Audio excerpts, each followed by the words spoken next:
नमस्कार दोस्तों, आपका स्वागत है हमारे चैनल पर। आज के समय में हम सब देखते हैं कि हमारे चारों तरफ धर्म के नाम पर सिर्फ पाप हो रहा है। धर्म के नाम पर लगातार कुकर्म, दिखावा और ढोंग बढ़ता ही जा रहा है। धर्म के नाम पर लोगों ने बड़े बड़े संगठन और धन धनाने से भरे हुए अड्डे बना लिए हैं। इसके अलावा जो लोग आचार विचार से सही हैं, वो लगातार अपने धर्म और संस्कृति से दूर होते जा रहे हैं। वे वेस्टर्न कल्चर की तरफ ज्यादा झुकाव होता जा रहा है। ऐसा लगता है मानो सभी में होड़ लगी है, कौन कितना ज्यादा वेस्टर्न कल्चर में आगे बढ़ सकता है।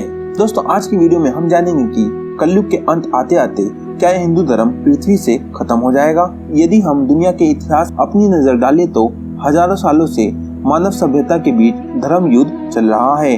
लोग एक दूसरे के धर्म को गाली बककर अपने धर्म को सर्वश्रेष्ठ साबित करने की कोशिश में लगे हुए हैं। आज के समय में ऐसे लोगों की तादाद बढ़ती जा रही है जो धर्म एवं उससे संबंधित ग्रंथों में लिखी बातों के मर्म को बिल्कुल भी नहीं समझ पाते, लेकिन उनके नाम पर धर्म फैलाने में और लोगों को ठगने में लगे हुए हैं। ऐसी स्थिति को देखकर के मन में ये प्रश्न जरूर उठता है कि आगे चलकर हमारा हिंदू धर्म खत्म हो जाएगा। क्या हमारा प्राचीन और हजारों वर्षों पुरानी सनातन संस्कृति पूरी तरीके से खत्म हो जाएगी? लेकिन इसके जवाब हमें कहीं से भी आते हुए नजर नहीं आते।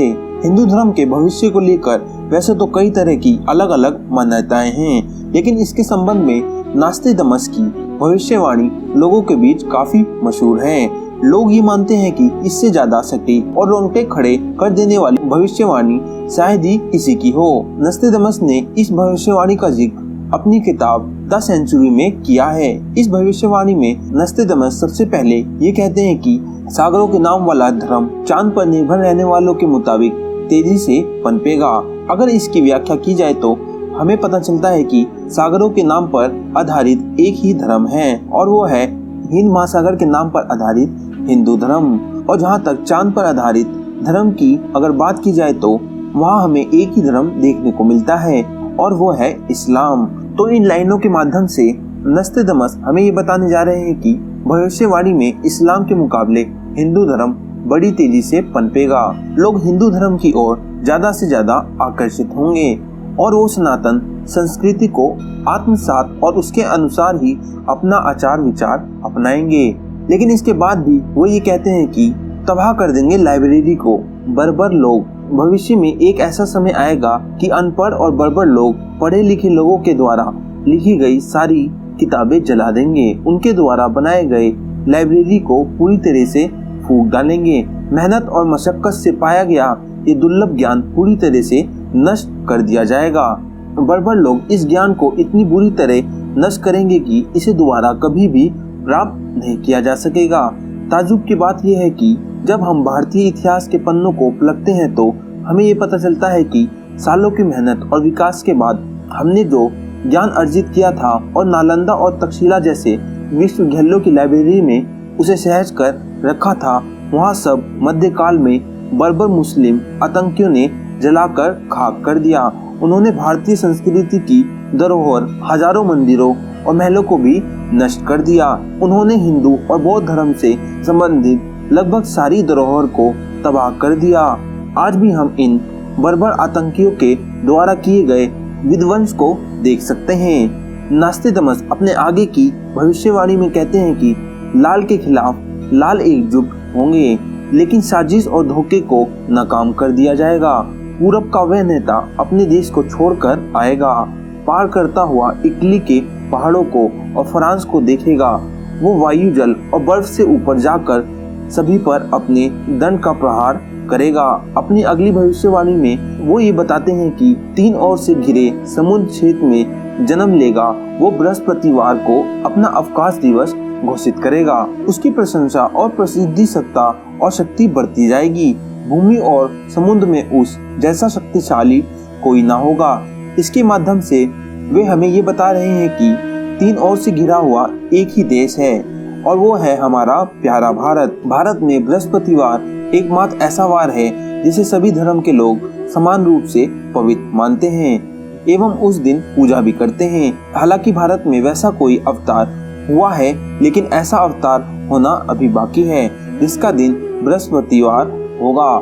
नास्तिदमस की सेंचुरी तिथि की 12वीं भविष्यवाणी में उन्होंने लिखा है कि बंद आंखें एक पुरातात्विक उन्माद को देखेगी। ईश्वरीय एकांत के वश उतारने की चेष्टा एक शशांक कठोरता के साथ दमन करेगा और भीड़ के जुनून द्वारा मंदिर पर बलपूर्वक कब्जे की सजा देगा।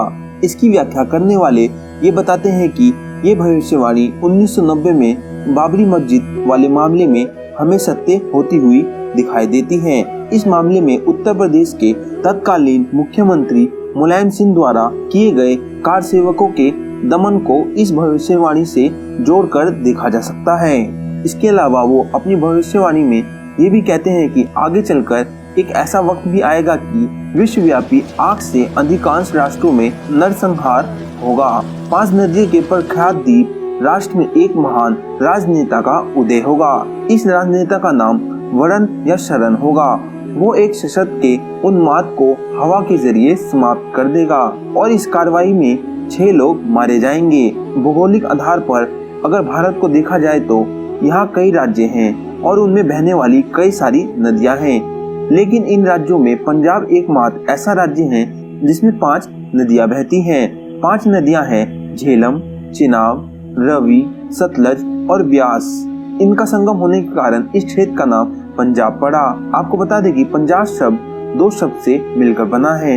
पहला शब्द है पंच, जिसका अर्थ होता है 5, और दूसरा है आब, जिसका अर्थ होता है 2 नदियों के बीच की जगह। इसलिए पंजाब को मिलाकर इस क्षेत्र का नाम पंजाब कहा जाने लगा।